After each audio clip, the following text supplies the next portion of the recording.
Marauders is a weird game. On one hand, I really see what they're going for. A space extraction royale with a thick diesel punk aesthetic set in an alternate reality where we're in space, but not sleek sci-fi, rusty scrap buckets, hulking iron doors and guns that are a couple of drops away from breaking. On the other hand, it feels like they've missed some of the key learnings that games like Tarkov and Hunt Showdown have had from the get-go. But I'm getting ahead of myself here. Let's talk about what Marauders is and why it does and doesn't work in the current extraction royale experience. We hit hard, we hit fast. We are Marauders.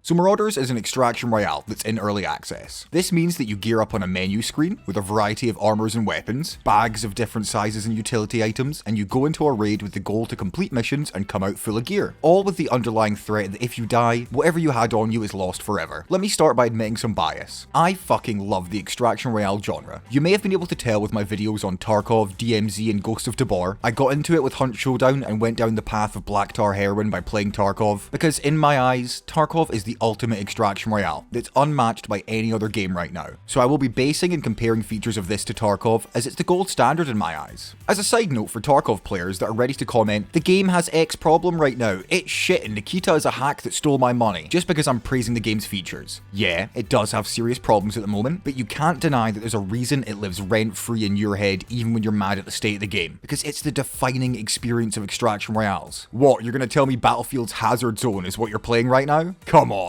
But back to Marauders. Once geared up and suitably ready to die, you queue into a raid at random. Unlike other extraction royales, you don't choose a map in Marauders at first. The game puts you into one of 3 hub maps that contain more specific maps inside them. Let's give an example. I spawn inside my ship and I navigate through the fully modelled interior up to my navigation section and look through the viewport. This then lets me fly my ship and shoot my cannons. You always spawn in at some random point of space in the map and have 2 main locations to choose from.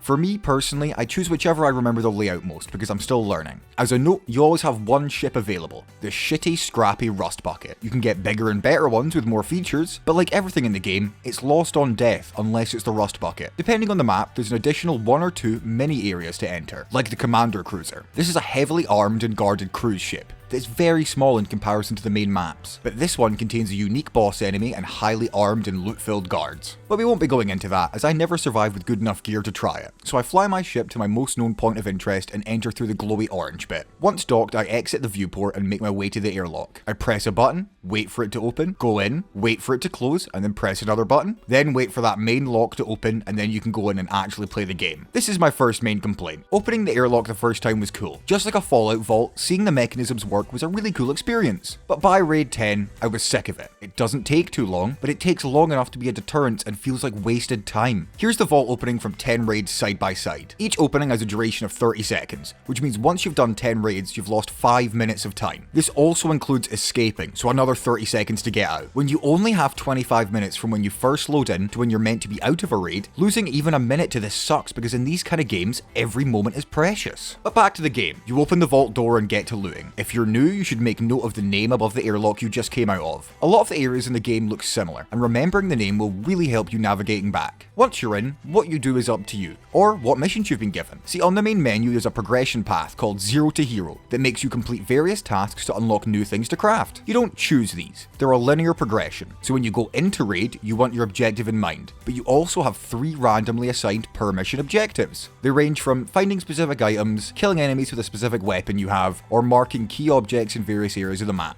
I really like this system and concept, but just like Tarkov, when they tell you to grab something off of a certain room on a certain map, as a new player you have no fucking idea where that is or what the item it is looks like. You have to try and find the right area and pray you hover your aim over the right item to get a prompt. This will get easier with game knowledge, but right now the community resources for this game are not as fleshed out or as explored as Tarkov's, so third-party visual guides are lacking. Your best bet is to go to the wiki and try and find out as much information as possible. When roaming around the locations, you'll encounter AI enemies. They are sometimes stupid as a brick, and sometimes crack-shot dead eyes that will make you regret crossing their path. They're easily distinguishable with their bright coloured clothing for the most part. Killing them can get you ammo, guns, bags, and other materials. Whilst we're talking about killing, I want to discuss the gunplay. It's actually better than I thought. When I first saw gameplay online, I thought it looked clunky and rough, but the shooting is really satisfying. The MP40 has a satisfying chunk to it. Shotguns feel like they do a lot of damage, but whilst the guns feel good, everything else about them feels slow. Pulling them out takes an ice age and always plays a chambering animation. No matter how many times I pull out my Luger, the charging mechanism is always being pulled, even when there was a bullet in the chamber when I put it away. This would be okay if the hang time between weapon swaps wasn't so long. In this, I'm referring to the dead time where in the process of swapping, you have no weapon displayed. I get into a fight with an enemy, realise I have low ammo, so I run around a corner to swap weapons. I then wait for the heat death of the universe before my other weapon gets pulled out. Also, reloading is slow, but I can call that a balanced decision to be fair.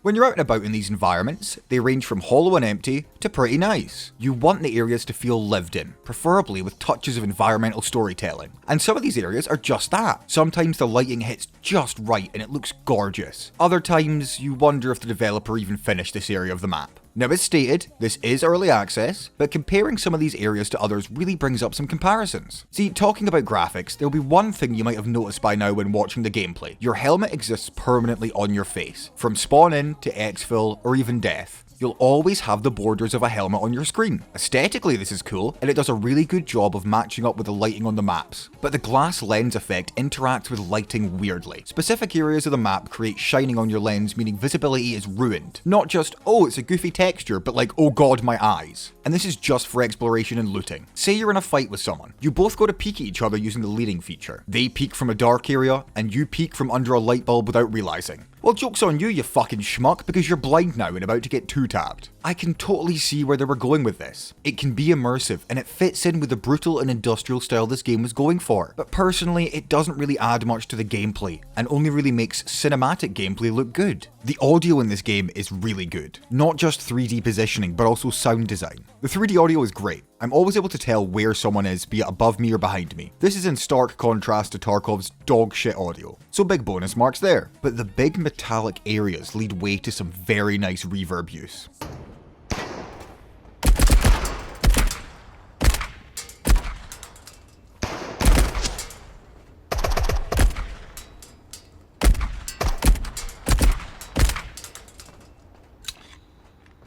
So once you've looted and shooted some AI, maybe even a couple players, and you're ready to leave, now you have to find your way back to the ship. If you've killed another player and taken their captain's keycard, you could take their ship, but as a new player, good luck finding it. Also, all of the maps have escape pods on them. They function just like your ship, only with a fraction of the health and a boost ability instead of guns. This is a viable way to leave for one person if your ship access is blocked or unavailable for any reason. But if you're going the regular way, then you navigate back to your airlock, wait for the double door airlock to open again, and then run up to the viewpoint and steer your ship to the nearest warp gate. Warp gates are big satellite looking things. Once you've made it to one of them, you've successfully extracted. Congratulations! Now you can repeat this as much as you want until you reach the end of progression, or drop the game completely. Welcome to Extraction Royales in a nutshell, baby. But in all seriousness, Marauders has a solid core loop, but with some problems. I've mentioned some already, but specifically I'd like to go over the start of the raid. Every raid, you fly to the specific area you want to go to, and this is boring as shit. You can get into fights with other players, but there's not really any reward. Sure, you could breach and board them, but most players play keep away and just shoot you with guns from afar. And if your ship is destroyed, you have two options. Breach another player's ship with your escape pod, or go to a warp gate to leave the raid and get a real ship again. You can't go to main points of interest in an escape pod, even though they have escape pods in them. Getting shot at and destroyed just after spawning by someone with crack accuracy sucks hard, and meaning the 3 minutes you spent queuing, 2 minutes flying, and now 3 minutes getting into a warp gate are just wasted. This goes even for raids when you manage to get in. Once you spawn, fly in,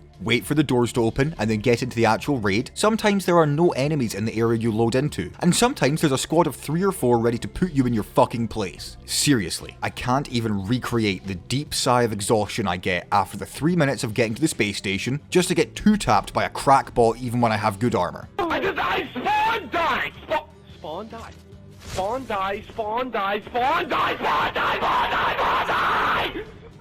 Now for comparison, Tarkov does have a similar problem due to its longer loading times, But when you spawn into a Tarkov raid, you're in the raid. You have all means of gameplay available to you, rather than a mandatory space taxi period where you hold forward and browse Twitter with the other hand till you're at your destination. There is an out-of-raid trader, or rather there's 4, one for each faction. You can get reputation with them by doing the linear progression missions and the randomly assigned ones. Instead of being able to see all the traders at once, there's one trader active every 15 minutes on a rotating schedule. Once again, conceptually, this is cool, but at early reputation levels, this feels really limiting at best, and gameplay experience impacting at worst. Let's talk about meds. The main meds you have as a new player are bandages. Once you run out, you have no way to buy them. You can buy water bottles or cookies that heal 4% of your health, but no actual healing medication. Now you can craft it, but if you've been on a loss streak, then you won't have any resources to do so. So you go in with no way to heal. You pray you find meds, and then get into a fight and die. Go in with no way to heal, get into a fight and win, use heal, and now you have to leave because you're at 50% health with only a couple of junk items in your pocket. And the only way you can get more meds that's not via looting RNG is to go back to base and pray that deconstructing your junk into craftables works. Oh, it seems like I've skipped a step here. See, the crafting system is cool. Every level, you get points to spend on unlocking new recipes. If you have the required level, you can spend a varying amount of cash and skill points to unlock that recipe. I like this. A bunch of the recipes are tied behind the linear progression system to gate off high-tier craftable gear, which is another great decision. But deconstructing items to get crafting materials is RNG. Each item can give between 2 to 4 separate materials, each with their own listed chance. This means that if I need scrap tape to make a bandage, I could deconstruct 5 pistols in a row and not get the thing I need for medical supplies. This is not fun, and this really adds some unneeded roadblocks for your ability to gear up the way you want. I'll fully admit, I have had a rough fucking time with this game. I went on an 8-game losing streak and basically emptied my beginner's stash, and stupidly spent a bunch of my cash on unlocking craftable items. This left me in the precarious position of pistol running. The good thing is that this game seems designed to facilitate that. In your ship, every time you load into a new raid, there's always a pistol, a box of ammo, and a rig with a few slots on the table. They're not good, but they're free. I had to rely desperately on these at one point for 3 to 4 raids in a row.